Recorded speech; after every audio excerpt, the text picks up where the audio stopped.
Alors, bienvenue à cette conférence sur les assemblées citoyennes. Je m'appelle Félix, j'ai 31 ans et je suis ingénieur en environnement. À la base, moi j'avais choisi cette voie comme ça parce que j'avais dans l'idée que la crise écologique, la crise climatique qui était devant nous, c'était avant tout un problème technique, qu'il fallait trouver des solutions techniques pour résoudre ce problème, et puis qu'en fait, les décisions politiques, elles allaient simplement suivre. Si je suis ici pour vous donner cette conférence, c'est parce que j'ai changé d'avis. Moi, je m'appelle Rodan, j'ai 31 ans, je suis ergothérapeute et puis j'ai été sensibilisé assez tôt sur la question environnementale par l'influence de ma mère. Et puis j'ai pu vivre un moment dans un éco-village ou dans une communauté où les gens vivaient sans argent. Et donc j'ai pu expérimenter un petit peu ce que c'est que les solutions en fait, à cette crise. Pendant longtemps, je ne comprenais pas exactement le sens ou la nécessité de cette transition écologique, mais je voyais que les solutions elles existaient. Et ce qui m'a longtemps questionné, c'est en fait pourquoi est-ce que les politiques ne mettent pas ça en place? Pourquoi est-ce que ce n'est pas appliqué? Par nos parcours, par nos formations en tout cas, on n'est pas des experts du domaine.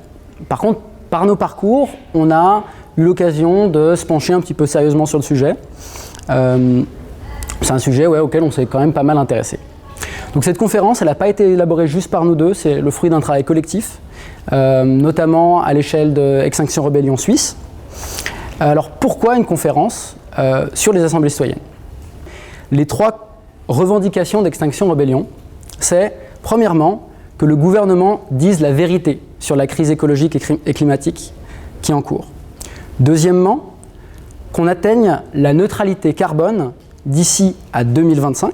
Et troisièmement, mettre en place une assemblée citoyenne pour atteindre cet objectif. Donc c'est vraiment quelque chose qui est au cœur du processus d'Extinction Rebellion, c'est mettre en place une assemblée citoyenne.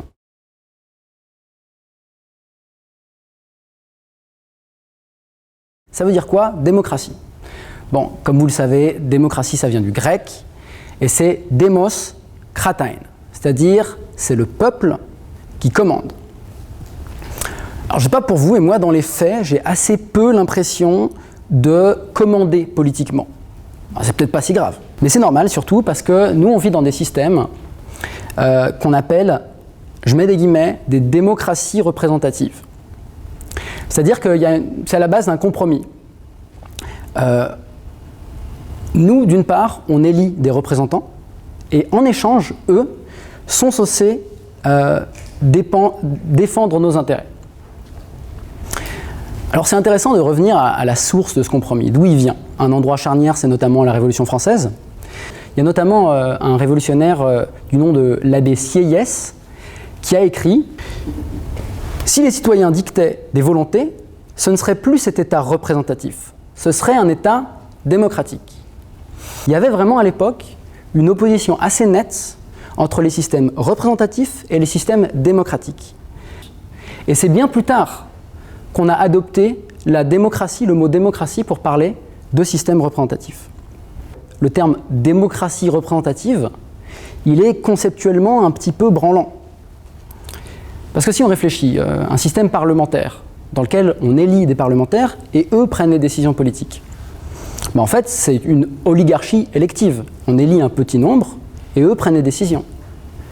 Si on regarde en face des systèmes où le président a beaucoup de pouvoir, où concentre la majorité du pouvoir. On peut penser aux États-Unis, à la France. En fait, si on regarde les choses en face, il s'agit plutôt de monarchie élective. C'est-à-dire qu'on élit une personne et c'est elle qui gouverne. Mais alors, nous c'est différent, nous on est en Suisse. Nous on a la démocratie semi-directe, on a l'initiative et le référendum. N'importe quel système représentatif fonctionne comme ça. On a le peuple qui élit des parlements, en Suisse on a 2 chambres, et puis les parlementaires votent des lois. Mais en Suisse, nous on a quelque chose de supplémentaire, c'est qu'on a la voie d'initiative et de référendum. C'est une voie par laquelle on peut, en tant que citoyen, directement influencer sur les lois, soit en refusant des lois qui sont proposées, soit en proposant carrément des nouvelles lois sous la forme d'initiative. Alors oui, c'est un outil qui, sur le papier, est quand même hyper intéressant. Mais si on regarde dans la réalité, dans les faits, qu'est-ce que ça produit comme possibilité démocratique. Bon, une initiative populaire, il faut savoir que c'est un processus qui dure environ 5 ans. Et il faut que le comité référendaire obtienne 100 000 signatures. Donc, ce que ça produit comme effet, c'est que pour les citoyens comme vous et moi, une initiative populaire, ça se limite dans la pratique à répondre à une question, à répondre par oui ou par non à une question qui est déjà préétablie. En plus de ça, il y a un système qui fait que les chambres parlementaires, donc le Conseil national et le Conseil des États, peuvent proposer des contre-initiatives. Et ils peuvent se renvoyer la balle comme ça, de chambre en chambre. Et ce processus de ping-pong entre les chambres a souvent tendance à diminuer la radicalité des initiatives proposées. Donc, dans les faits, on a en fait assez peu part à la décision démocratique et à la décision politique. Alors, on peut simplement se poser une question peut-être trop évidente pour qu'on se la pose, mais pourquoi est-ce qu'on accepte ça ? Pourquoi est-ce qu'on accepte de soumettre à l'autorité d'un État qui a assez peu d'occasion d'écouter nos demandes ? Cette réponse, elle a été théorisée déjà à partir du XVIIe siècle par des philosophes, les philosophes contractualistes, sous l'idée du contrat social. L'autorité d'un État, il repose sur son engagement et sa capacité à assurer la sécurité de ses citoyens. Si on regarde en Suisse, la Constitution, elle ne dit pas autre chose. Elle dit notamment, en termes de sécurité, on sait que la conservation durable des ressources naturelles, c'est quelque chose qui est nécessaire à notre sécurité. C'est écrit dans la Constitution. Sauf que, il y a une autre chose encore, un petit décalage entre la théorie et la pratique. En Suisse, on a une Constitution, mais on n'a pas de cour constitutionnelle. Ce qui veut dire que, si on trouve que l'État ne respecte pas la Constitution, eh ben on n'a pas d'instance auprès de laquelle faire valoir la Constitution. Si on parle de conservation durable des ressources naturelles, celles qui sont nécessaires à notre sécurité, ben, les décisions nécessaires à assurer notre sécurité de cette manière-là, elles ne sont pas prises. C'est ce que Rodin a montré. Donc en fait, on vit dans un état dans lequel le contrat social est rompu. C'est un peu dur, hein ? Alors pourquoi ? Une première piste pour essayer de répondre à cette question, c'est une conséquence un peu naturelle des systèmes électifs. C'est que dans un système électif, comme son nom l'indique, les représentants doivent être élus. Ça veut dire que ça devient une de leurs préoccupations. Pour rester parlementaire, il faut être réélu. Ce qui veut dire donc que mécaniquement, ça va les pousser à prendre des décisions qui ont des effets au terme des échéances de leur mandat, qui sont donc des échéances assez courtes. Donc on peut parler de myopie systémique. C'est pas la faute des parlementaires, c'est pas des gens de mauvaise volonté, hein. Simplement, voilà, ils sont poussés mécaniquement à prendre des décisions sur des courts termes, alors que les enjeux pour le réchauffement climatique ou pour la crise écologique sont des enjeux qui se planifient sur plusieurs décennies. Un autre défaut des systèmes électifs, c'est que la décision dans un système électif, elle est prise par un petit nombre de personnes, les élus. Hein. Donc c'est plus facile de les cibler pour les influencer. Ce processus-là, ça s'appelle, on en a tous déjà entendu parler, le lobbying. Alors, ce n'est pas nécessairement un problème qu'il y ait différents intérêts dans la société et qu'il y ait des groupes qui défendent certains intérêts. Je peux prendre un exemple un petit peu limite, mais le WWF, finalement, ils font du lobbying pour la préservation des espèces naturelles, à leur manière. Mais il y a un problème avec ça. Dans le lobbying, il y a une inégalité de moyens pour influencer la décision. C'est-à-dire que, évidemment, une multinationale a plus de moyens à mettre pour influencer des élus que des citoyens ou que le WWF. Et ça, c'est un biais à la démocratie. Si on prend au hasard un exemple avec les multinationales dans les énergies fossiles, c'est-à-dire Exxon, Shell et Core, on sait de sources sûres qu'elles savent que le climat se réchauffe depuis les années 70. Une anecdote amusante pour le prouver, c'en est une parmi tant d'autres, c'est que depuis les années 70, elles augmentent la hauteur de leurs plateformes pétrolières offshore. Parce qu'elles planifient que le niveau de la mer va monter. Donc elles sont au courant de ce qui se passe. Mais, en parallèle, elles financent des campagnes de déni climatique. Soit, alors dans un premier temps, elles l'ont beaucoup fait directement, en leur nom propre, puis elles ont eu pas mal d'États, les ont attaqués par rapport à ça. Donc maintenant, le financement, il se fait plutôt au travers de fonds de donation, qui permet de financer de manière plus opaque ces campagnes de déni. On sait que ces fonds de donation ont eu une influence vraiment importante dans le retrait des États-Unis des accords de Paris. Alors si on retourne un peu en Suisse, pour regarder localement ce qui se passe, on a une spécificité de la Suisse, dont on est d'ailleurs parfois assez fier, c'est que nous, on a des parlementaires qui sont de la société civile. C'est-à-dire que c'est des vrais gens, qui ont un emploi, qui sont intégrés, donc qui connaissent mieux, ça devrait leur donner une meilleure connaissance de la société. Mais ça a une autre conséquence, c'est qu'en fait, ils sont rémunérés par d'autres organisations que le Parlement. En fait, les parlementaires, en Suisse, ils ont en moyenne 8 mandats en plus de leur mandat de parlementaire, y compris des mandats payés. Le cas le plus extrême qu'on a trouvé, c'est un parlementaire qui cumulait 31 mandats, en plus de son job de parlementaire. Donc en fait, d'une certaine manière, on pourrait considérer que les parlementaires sont directement des lobbyistes, en fait. Ils ne sont pas influencés par quelqu'un d'autre, ils sont eux-mêmes directement en train de défendre nécessairement d'autres intérêts, puisqu'ils ont plusieurs casquettes. Alors, il y a plusieurs problèmes de transparence avec tout ça. Bon, quand même, les parlementaires, ils doivent déclarer leurs liens avec des entreprises ou des associations. Ils doivent déclarer s'ils sont rémunérés, ces liens. Donc, voilà. Par contre, ils ne sont pas tenus de déclarer quel est le montant de leur rémunération. Alors, il y a quand même des gens qui sont intéressés à ça, qui ont essayé de manière détournée d'estimer quel est le montant qui est payé comme ça aux parlementaires. Si on cumule les mandats supplémentaires des parlementaires et les financements de partis, on estime que sur une législature, il y a entre 170 et 830 millions de francs qui sont dépensés de cette manière. Je ne sais pas si vous vous rendez compte de la somme d'argent que ça représente. Petite anecdote encore, cette image, je ne sais pas si vous reconnaissez, c'est la salle des pas perdus. C'est une coursive qu'il y a autour du Conseil national, à Berne, au Palais fédéral.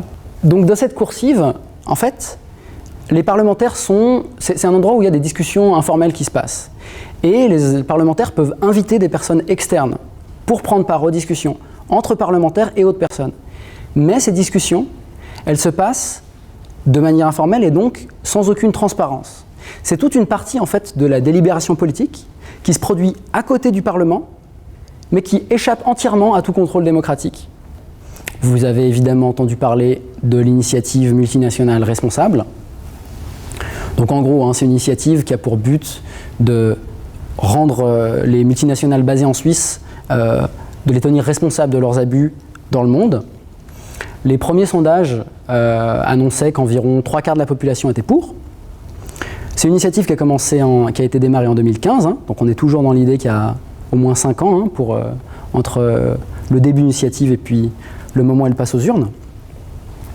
Elle a été évidemment ralentie par de nombreuses contre-propositions des deux chambres, avec toujours cette idée de se renvoyer la balle et d'affaiblir le texte à chaque contre-initiative.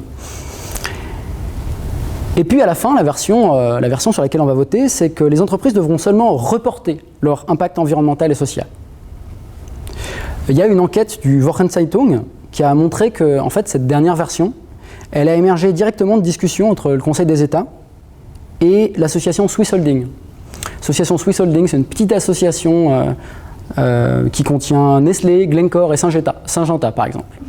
Voilà. On vit dans un pays qui est présenté comme un exemple de démocratie, et puis ça fait 50 ans qu'on est incapable de répondre au défi le plus essentiel, c'est-à-dire assurer notre propre sécurité. Par contre, il y a une chose positive qui infuse de tout ce qu'on a vu jusqu'à présent. Une chose qui est claire, c'est que c'est des processus non démocratiques qui nous empêchent d'avancer. C'est-à-dire les lobbies et les biais de l'électoralisme. Donc ce dont on a besoin, c'est simplement d'une démocratie qui permette véritablement aux citoyens de défendre leurs intérêts. Et ça porte le nom de démocratie délibérative. Alors qu'est-ce que c'est la délibération? C'est une méthode de prise de décision. C'est-à-dire que des participants sont amenés à prendre en compte des informations pertinentes sur un sujet et à prendre en compte plusieurs points de vue, de manière à développer une intelligence collective et former une opinion.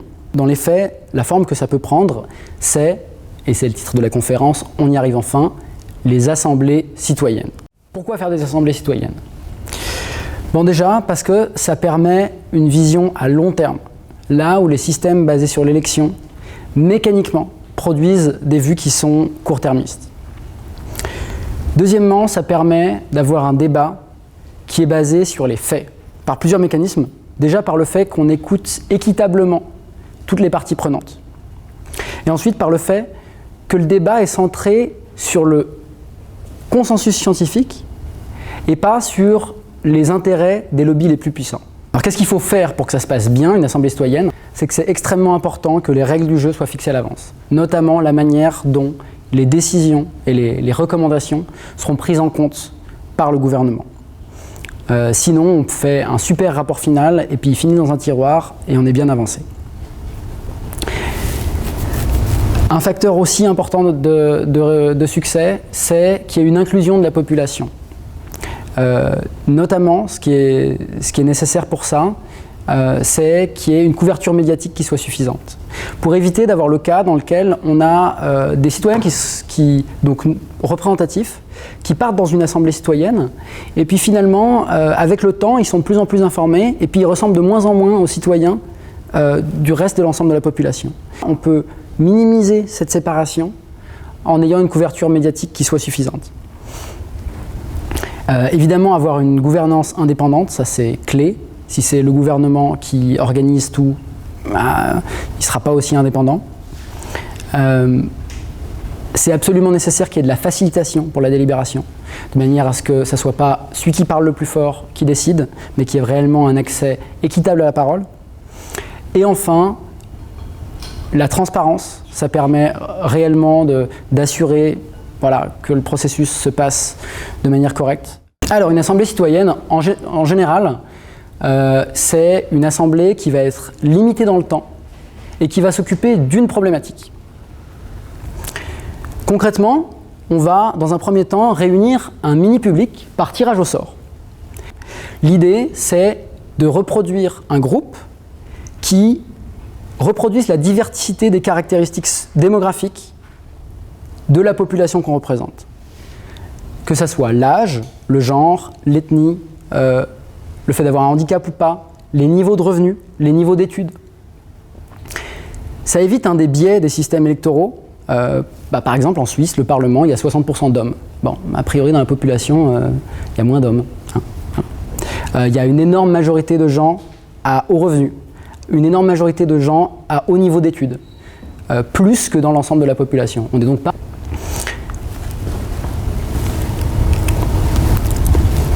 La deuxième phase, c'est l'apprentissage, qui est basé sur les faits. Donc vraiment, on fait venir des experts et des parties prenantes, et puis elles informent le mini-public, donc elles leur donnent leur théorie déjà. Les experts vont pouvoir exposer leur théorie sur le sujet. Et en plus des théories, elles apportent leurs preuves. Ce qui est important de comprendre, c'est qu'il y aura plusieurs experts et plusieurs parties prenantes, et qu'elles vont donner des informations qui seront parfois contradictoires, parce qu'on sait que sur chaque sujet, il y a des avis contradictoires, ça existe. Par contre, ce qui est important aussi, c'est que pour ce qui est des experts scientifiques, on va tâcher de les représenter de manière à être centrés autour du consensus scientifique. Si on parle du climat, on sait qu'il y a des consensus scientifiques assez bien établis. Alors on ne va pas choisir que les 3 experts climato-sceptiques ou les 3 experts qui sont collapsologues. On va prendre des gens qui sont centrés autour du consensus scientifique. Ce qui est important aussi, c'est que les experts sont entendus publiquement. Il n'y a pas d'influence qui se passe en 1 à 1. Tout se passe de manière transparente. Dans un troisième temps, l'ensemble du public, c'est-à-dire toute la population du pays, si on fait ça à l'échelle par exemple de la Suisse, peut proposer, émettre des propositions que l'Assemblée va pouvoir prendre en compte. Ensuite arrive la phase de la délibération, qui est facilité, ça c'est vraiment très important. Je ne sais pas si vous avez remarqué, comme quand on est un groupe d'amis ou un groupe en famille, mettons à table ou à l'apéro, il y a souvent une ou deux personnes qui prennent la parole tout le temps et les autres qui parlent quasiment jamais. Ça arrive assez souvent si vous commencez à être un peu attentif à ça. En fait, dans la société, de fait, dans la vie de tous les jours, on n'a pas un accès qui est équitable à la parole, pour différentes raisons. Dans une assemblée citoyenne, donc il y a de la délibération qui se fait en petits groupes et d'autres en plénière. Et à chaque fois, la délibération, elle va être facilitée. Donc ça veut dire qu'il y a vraiment quelqu'un au milieu du groupe qui fait partie de l'organisation et puis qui est le facilitateur. C'est son job. Et lui, son but, c'est de favoriser l'écoute active et l'esprit critique dans la conversation. En fait, il est disponible pour aider le groupe à accoucher de ses propres opinions et de ses propres idées. Et c'est grâce à ça qu'on peut se rapprocher d'un accès équitable à la parole. Et si tout le monde a un accès équitable à la parole, ça veut dire que les décisions sont réellement démocratiques et donc réellement légitimes. À la fin de la phase de délibération, l'Assemblée citoyenne produit un rapport final. C'est l'ensemble des recommandations qui auront pu être formulées.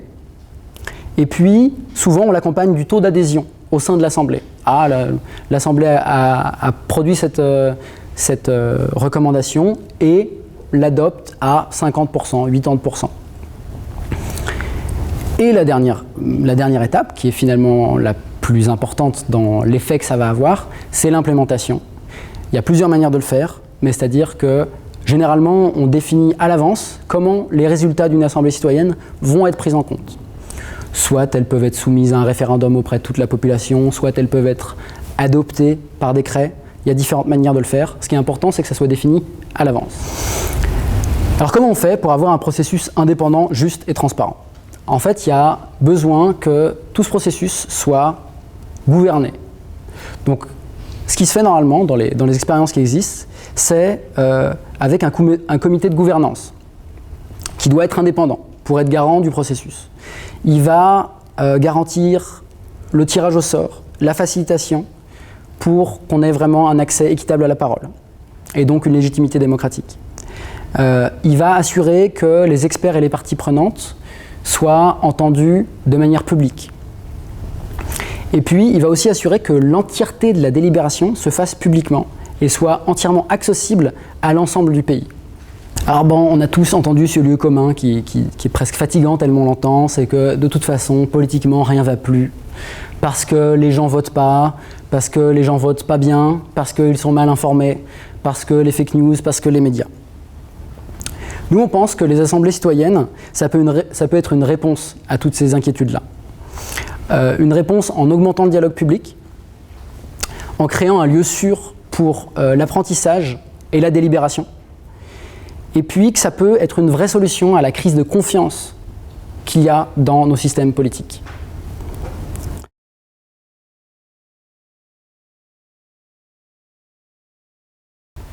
Alors ces dernières dizaines d'années, on a vu de plus en plus d'assemblées citoyennes fleurir un peu partout dans le monde. Et là, sur cette carte, vous voyez les assemblées citoyennes qui ont porté sur des questions écologiques, exclusivement. C'est-à-dire qu'il y a aussi beaucoup d'autres assemblées citoyennes sur beaucoup d'autres thématiques. Et spécifiquement, ces dernières années, on en a vu de plus en plus, notamment au Royaume-Uni, avec la pression d'Extinction Rebellion. Il y a une quinzaine d'assemblées citoyennes qui ont actuellement lieu au Royaume-Uni. Certaines à un niveau national, certaines à un niveau local. Ces assemblées citoyennes, elles ont quelques points communs. Elles émergent généralement dans un contexte de crise politique, en fait, quand il y a une impasse au niveau politique et puis qu'il y a une distance énorme entre la volonté de la population et puis les mesures qui sont prises. Qu'il y a une problématique qui est proéminente et qui préoccupe les citoyens et qui est justement dans l'impasse. Quand il y a aussi une pression de la base, il faut qu'il y ait une pression populaire pour amener cette assemblée citoyenne. La question de la couverture médiatique et du soutien populaire, c'est des questions cruciales pour que l'assemblée citoyenne elle puisse ensuite avoir des propositions qui sont acceptées et mises en œuvre. Et l'assemblée citoyenne est généralement proposée comme une innovation démocratique pour sortir de l'impasse. Entre 2016 et 2017, il y a une assemblée citoyenne sur la question de l'avortement qui a été mise en place. C'est une assemblée citoyenne qui est souvent citée en référence parce qu'elle a vraiment bien fonctionné et puis qu'elle a permis de sortir d'une impasse de longue date. L'entièreté de ce processus a été filmé et transmis au peuple en fait, et ça a été très bien vu par le peuple. Enfin, vraiment, il y a une belle audience en fait, et une belle participation du peuple à distance à travers les vidéos et les caméras du processus de cette assemblée citoyenne. Et donc, l'évolution que le mini-public sélectionné dans l'assemblée a pu connaître à travers ce processus, eh bien, c'est une évolution qu'une grande partie de la population a pu aussi vivre parce qu'ils ont accès en fait, à la même information. Ils ont pu suivre ces débats. Le résultat, c'est que l'Assemblée citoyenne a proposé une loi en fait, pour légaliser l'avortement jusque 3 mois après le début de la grossesse. Et l'Assemblée citoyenne a voté elle-même sur cette proposition et ça a obtenu un taux de soutien de 64% au sein de l'Assemblée citoyenne. Et ensuite, ça a été soumis au référendum, ce qui était convenu depuis le début en fait. Et 66% de la population a voté en faveur de cette loi. Et là, on voit de manière assez intéressante une proximité entre l'opinion du mini-public et puis l'opinion populaire. Et là maintenant, je vais parler du cas de la France en fait, parce qu'il y a eu la Convention citoyenne pour le climat en 2019 et début 2020, qui a eu lieu en France. Et alors, cette Convention citoyenne sur le climat, elle est issue de la pression populaire. Donc vraiment directement du mouvement Gilets jaunes qui était vraiment indigné de la taxe qui pesait très fort sur les personnes, la taxe sur l'essence qui pesait très fort sur les personnes à plus faible revenu, et d'un mécanisme qui était très socialement injuste. Et des assemblées et du mouvement Gilets jaunes est issu des personnes qui sont les gilets citoyens, en fait, les représentants et représentantes des Gilets jaunes. Et ces gilets citoyens ont discuté avec notamment des personnes issues du milieu climat, du mouvement climat, pour se mettre d'accord sur une proposition de demander une assemblée citoyenne.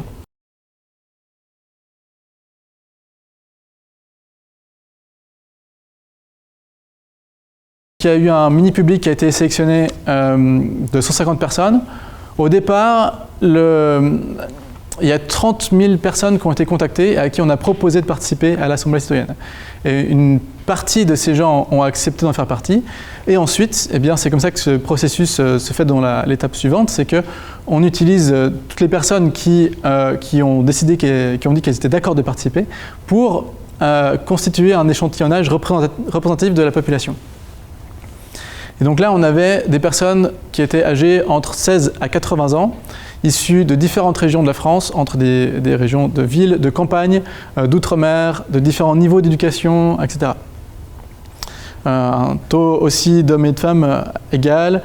C'est des personnes qui étaient rémunérées pour leur participation aussi, à un peu plus de 80 € par jour, plus des défraiements au cas où ils perdaient des jours de travail, et plus aussi des frais de garde. Donc voilà, en fonction de la situation, il y a une rémunération différente. La rémunération, elle permet à tout le monde de participer. C'est-à-dire que si quelqu'un doit cumuler plusieurs emplois, par exemple, pour réussir à boucler son budget, ou si c'est une personne qui est plus précaire financièrement, eh bien, elle peut quand même participer.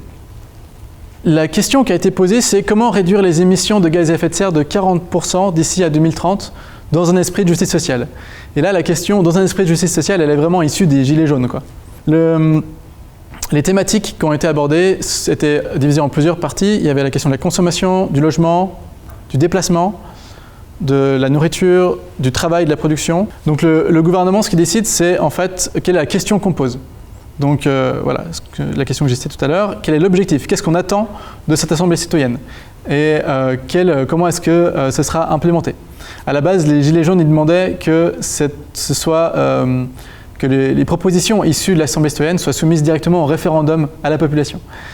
Et c'est pas ça que le gouvernement a décidé.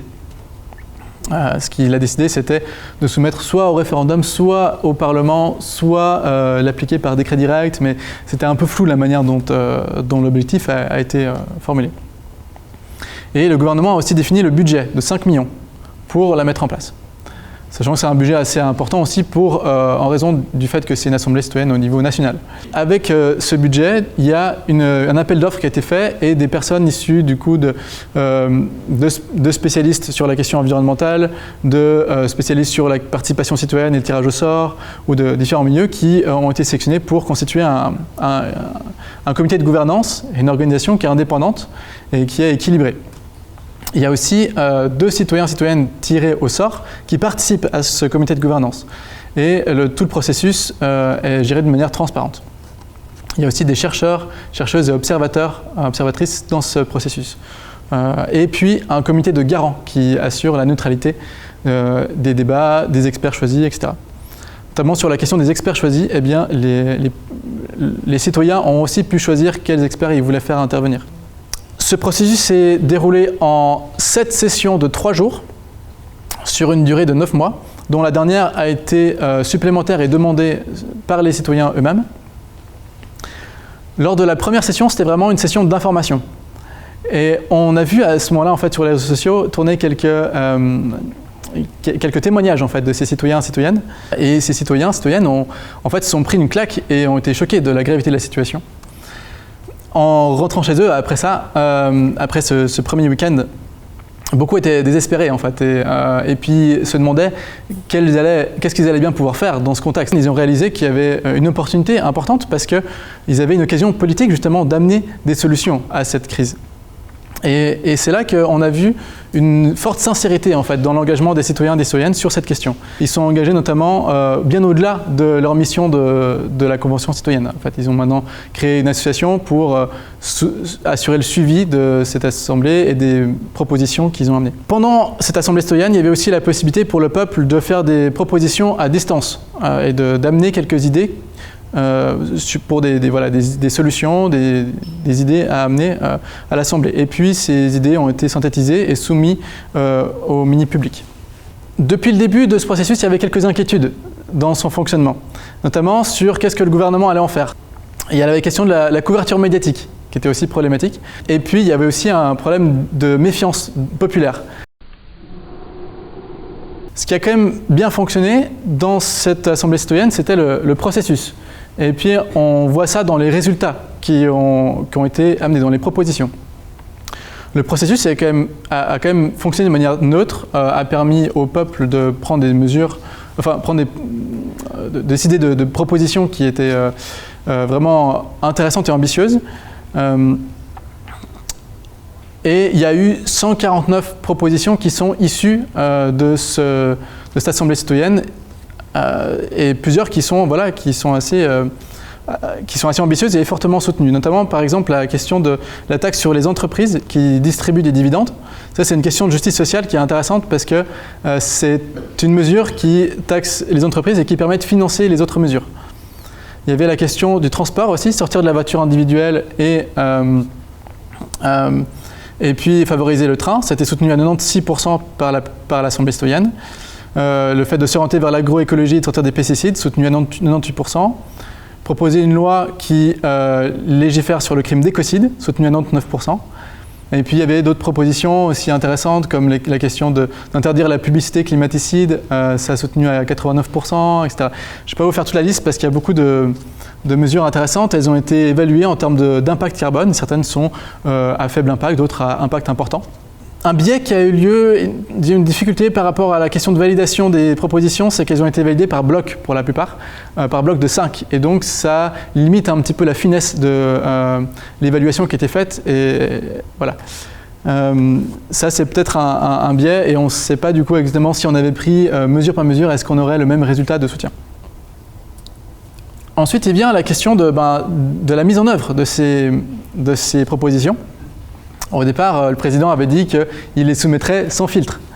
Et ensuite, au moment où ces propositions ont été soumises au gouvernement, il a sorti de son chapeau des jokers. Ah, mais si, on avait dit qu'il y avait des jokers, non ? Et il en a mis 3 lui-même, notamment sur la question de la limitation à 110 km/h sur l'autoroute, la modification de la Constitution. Il a aussi écarté, sans mettre un joker, mais il a aussi écarté la loi sur l'écocide. Justement, le processus pour mettre en œuvre ces propositions n'était pas clair. Et maintenant, il y a un bras de fer qui est en train d'avoir lieu entre des milieux écologistes, entre les membres de la Convention citoyenne pour le climat, des autres groupes qui soutiennent, et puis le milieu du patronat, des grosses entreprises, du gouvernement, etc. Ce que je trouve intéressant, c'est qu'en fait, ça a quand même permis au peuple d'inverser un peu le rapport de force. Parce que ces dernières années, c'était le gouvernement qui proposait une série de réformes très longues, par exemple pour la loi travail ou la réforme des retraites, etc. Et puis, le peuple devait se battre et se mobiliser très fortement pour faire enlever quelques-unes de ces modifications de loi. Et là, on est aussi dans une situation en fait plutôt inverse, où c'est le peuple qui soumet une longue liste de propositions et le gouvernement ne peut pas tout refuser en bloc, il doit faire preuve de négociation quand même. Donc là, il y a un processus qui est en cours et puis en novembre, la Convention citoyenne pour le climat produira un rapport pour dire si la réaction du gouvernement correspond à l'esprit de la Convention citoyenne pour le climat ou non. On ne veut pas réinventer la roue en Suisse, simplement il y a la question de comment est-ce que les propositions peuvent être mises en application. Et ça, c'est quelque chose sur lequel il est important de se pencher. Donc une fois que les propositions de l'Assemblée citoyenne sont émises, elles peuvent être soumises au vote populaire, au référendum par exemple.